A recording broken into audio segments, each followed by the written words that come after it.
మనం దేవుని పాదాలు బట్టి ప్రార్థించినప్పుడు దేవుడు తన సహాయాన్ని పంపుతాడు.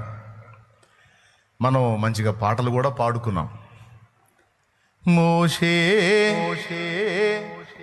తర్వాత మీకు తెలుసు, తర్వాత ఏందో పాడండి. ఇప్పుడు ఏమర్థమైంది ఈ ఒక్క మాటలో? అగ్నిబడి ఓడ తగలబడుతున్నప్పుడు మనం చెయ్యదగ్గ పరిష్కారం ఏదన్నా ఉందా అనేది చూసుకొని ప్రార్థన చేయాలి. ఆ ప్రార్థన చేసేది మన ప్రార్థన కాస్త వివేచనతో తెలివితో కూడా ఉండాలి అనేది ఇప్పుడు పాఠం. అన్ని సమస్యలకు ప్రార్థన పరిష్కారం, ఎందుకంటే దేవుడే సాయం చేయాలి. అయితే దేవుడు సహాయం చేసే విధానాలు రకరకాలుగా ఉంటాయి. అదేందో ఈరోజు మనం తెలుసుకొని సింపుల్గా మనం ముగించుకుందాం. ప్రభువుకి స్తోత్రం. వాటిలో మొట్టమొదటిది, ఒక్కోసారి దేవుడు నువ్వు ప్రార్థన చేస్తున్నప్పుడు ప్రార్థన చేయి, అయితే పని కూడా చేయి అంటాడు. మీరు చెప్పండి, ఏం చెప్పాడు? ప్రార్థన చేయి, ప్రయత్నం కూడా చేయి, పని కూడా చేయి అంటాడు. పని చేయకుండా ప్రార్థన అనవాకు. నీకు నేను పరిష్కారాన్ని సూచించినప్పుడు దాన్ని అందిపుచ్చుకొని లైన్లోకి వెళ్ళాలి నువ్వు. కొంతమంది ఎలా ఉంటారంటే, పరిష్కారాలను దేవుడు అందుబాటులో ఉంచిన వాటిని లక్ష్య పెట్టకుండా ఇందాక నేను చెప్పిన వాళ్ళ మాదిరిగా తగలబడుతుంది, మనం ప్రార్థన చేద్దామంటే నీళ్ళు ఉన్నాయి కదా, నీళ్లు లేవనుకో తప్పకుండా ఇంక అదే చేయాలి. మరి అప్పుడు అవసరమైతే వర్షమైన గురిపిస్తాడు.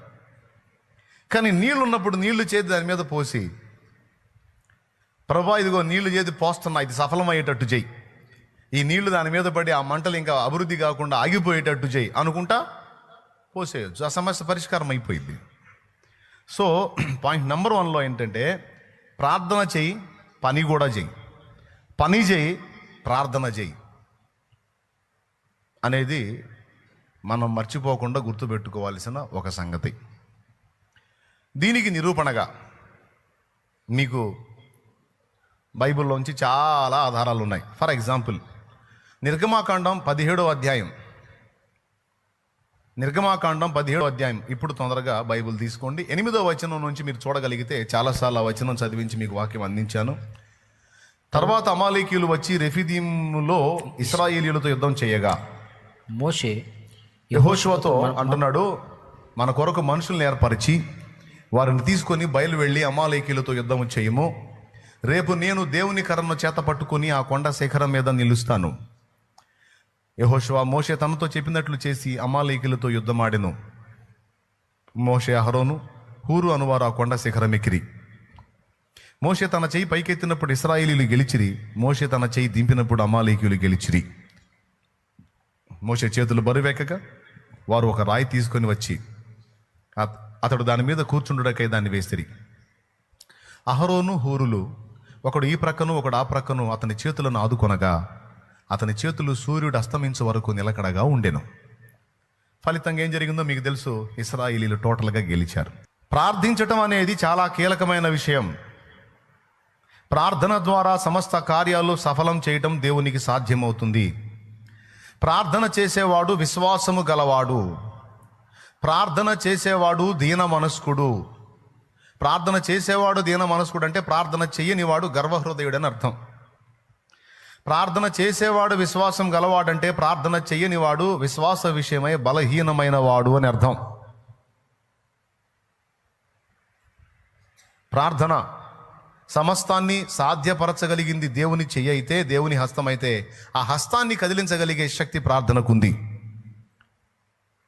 అలాగే ప్రార్థన దేవుడు మనకు ఇచ్చినటువంటి అద్భుతమైనటువంటి అవకాశం. ప్రార్థన దేవుడు మనకిచ్చినటువంటి అద్భుతమైన అవకాశం, ఆధారం.